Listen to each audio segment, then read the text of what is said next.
I'm delighted to have this opportunity to talk about the impact of the UN Commission of Inquiry on North Korean human rights issues to mark the 10th anniversary of the adoption of the report and the discussions that were carried out in connection with that.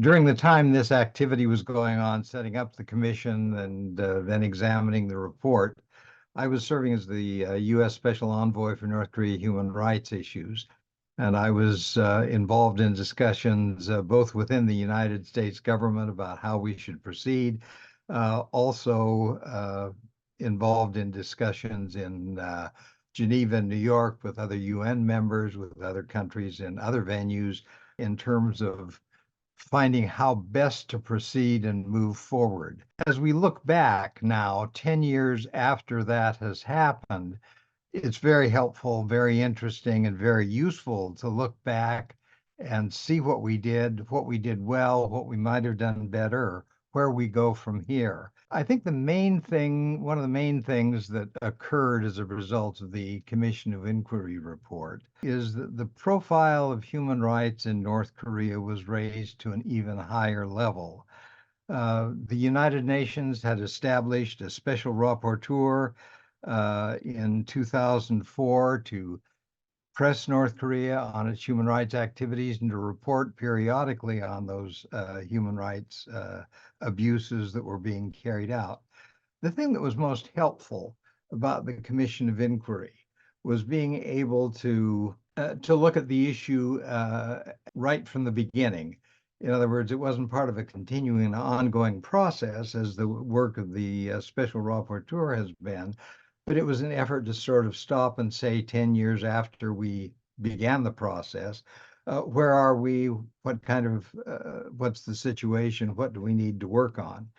And the comprehensive report that was prepared by the Commission of Inquiry was an outstanding example of the kind of work that United Nations specialists can do in terms of moving forward on human rights issues like this. The comprehensive report, the COI report, was discussed in a special session of the UN Human Rights Council in Geneva. A few months later, in October, the UN General Assembly, the Third Committee, which deals with human rights issues, devoted a session to that. There were lengthy discussions that were held as follow-up to all of these events at the request of members of the UN Security Council.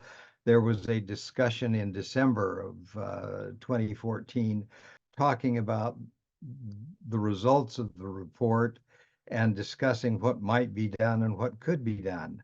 These efforts, I think, were extremely important in terms of raising the profile of human rights. The question that people have asked, we did the special report, we had that finished, have we seen progress? As with many things, the millennium is not upon us. There's still more work to be done. But looking back, there have been some important improvements. One of the things that was an immediate effect of the decision of the UN to proceed with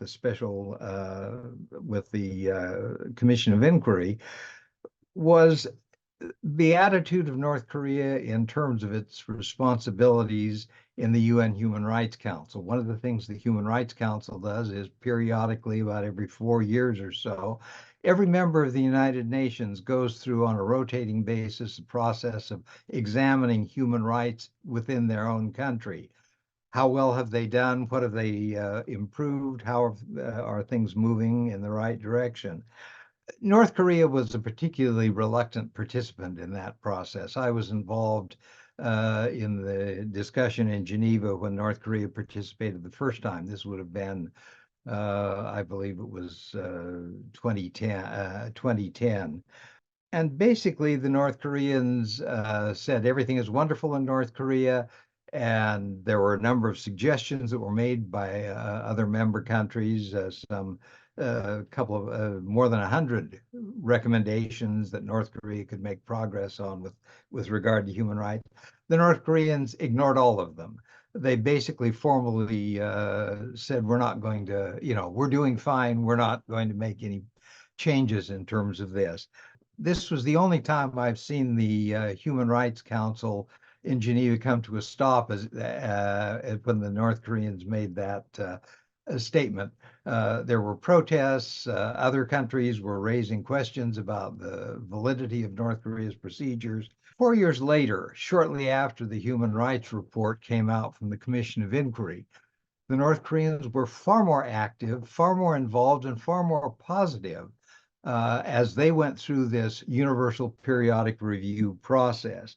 The North Koreans said they were going to make progress in a number of areas where they'd been criticized on.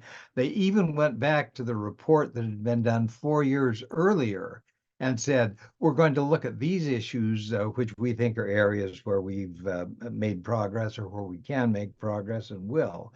So the fact that North Korea felt that it had to engage on human rights and be more productive and more responsive than it had been in the past was a particular helpful kind of thing. There have been efforts by UN officials to go to North Korea, discuss human rights, to visit North Korea in person and talk about human rights there. The various special rapporteurs who've served in these UN positions have made formal requests. They've all been ignored, no response. After the COI report, there were continued efforts to engage North Korea on some of these issues. The special rapporteur on persons with disabilities deals with a particular narrow area of human rights, but an important one. They made a proposal to visit North Korea. The North Koreans accepted that proposal. The visit was limited, but the special rapporteur was able to talk with North Korea about the issue, see what the North Koreans were doing, and also offer suggestions and proposals. Even though it's a very limited area, it's an important area, and it's one where the North Koreans have been willing to engage and have felt the importance of engaging. So I think that is another consequence of this effort by North Korea to engage, even in a very limited area in terms of doing that. One of the things that's been raised since we're now marking the 10th anniversary of the COI report is what are we doing? How are things 10 years on? North Korea certainly has been involved in some backsliding in terms of some of the progress that we saw initially.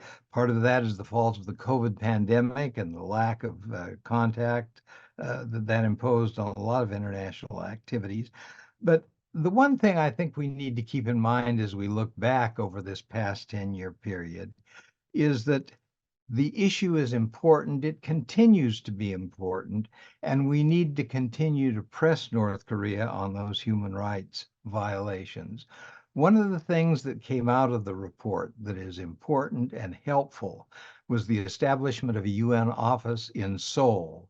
The office continues to be there. The office has been given access to refugees from North Korea that have reached South Korea. They've been able to produce a number of significant reports on ongoing conditions in North Korea.